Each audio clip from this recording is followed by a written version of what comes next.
আজকের ভিডিওতে আমি তোমাদের সাথে শেয়ার করব কচুরলতি রেসিপি। আমি কিভাবে কচুরলতি বানাই। আর ভিডিওটা শুরু করার আগে হ্যাপি হাউসওয়াইফ চ্যানেলে তোমাদের সকলকে স্বাগত। রেসিপিটা বানানোর জন্য যে উপকরণগুলো আমার প্রয়োজন সেগুলো সব আমি হাতের কাছে গুছিয়ে নিয়েছি। এরপর ভিডিওটা তোমরা দেখতে থাকো। সবার প্রথমে চিংড়ি মাছগুলোর গায়ে নুন আর হলুদ মাখিয়ে খানিকক্ষণ রেখে দেব। এবার কড়াইতে জল দিয়ে ধুয়ে রাখা লতিগুলো কড়াইতে দিয়ে 1 চামচ নুন দিয়ে ঢাকা দিয়ে দেবো। খানিকক্ষণ পর যখন লতিগুলো জলে টকবক করে ফুটে উঠবে তখন জল থেকে তুলে লতিগুলোকে ছেঁকে ফেলবো। বেশিক্ষণ জলে ফোটালে কিন্তু লতিগুলো পুরো গলে যাবে। এরপর একটা মশলা আমি তৈরি করে নিচ্ছি। তার জন্য নিতে হবে 3-4 কোয়া রসুন, হাফ ইঞ্চি মতো আদা, একটা বড় টমেটো আর কয়েকটা কাঁচা পাকা লঙ্কা। এবার কড়াইটা ভালো করে গরম করে আমি এর মধ্যে সর্ষের তেল দিয়ে দেবো। আর তারপর নুন হলুদ মাখিয়ে রাখা চিংড়ি মাছগুলো কড়াইতে ছেড়ে দেবো। 2 মিনিট চিংড়ি মাছগুলোকে কড়াইতে নাড়াচাড়া করার পর তুলে নেব, কারণ এর থেকে বেশি ভাজলে পরে চিংড়ি মাছগুলো রাবারের মতো শক্ত হয়ে যাবে। এবার ওই তেলেই ভেজে নেব লম্বা করে কেটে নেওয়া কুমড়োগুলো তেলে দিয়ে নাড়াচাড়া করব। তারপর কুমড়োর জল শুকিয়ে গেলে ওর মধ্যে নুন আর হলুদ দিয়ে নাড়াচাড়া করে নেব।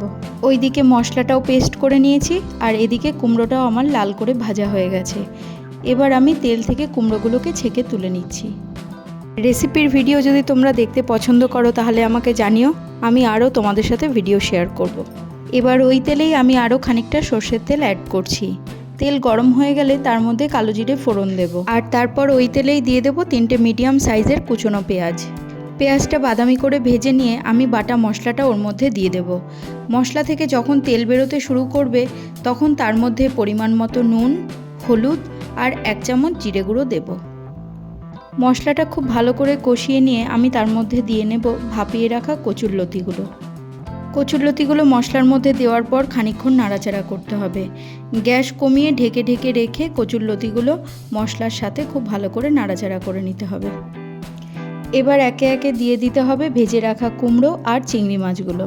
আলগা হাতে কুমড়ো, লতি আর চিংড়ি মাছগুলো মিক্স করতে হবে যাতে ঘেটে না যায়। এরপর খানিকটা জল গরম করে আমি এর মধ্যে দিয়ে নেব আর খুব ভালো করে মিশিয়ে নেব। আমার এই রেসিপিটা যদি তোমাদের ভালো লাগে তাহলে একটা লাইক করো আর চ্যানেলটাকে সাবস্ক্রাইব করো। এরপর আমি এখানে একটু চিনি অ্যাড করছি। চিনিটা তরকারির স্বাদকে ব্যালেন্স করে।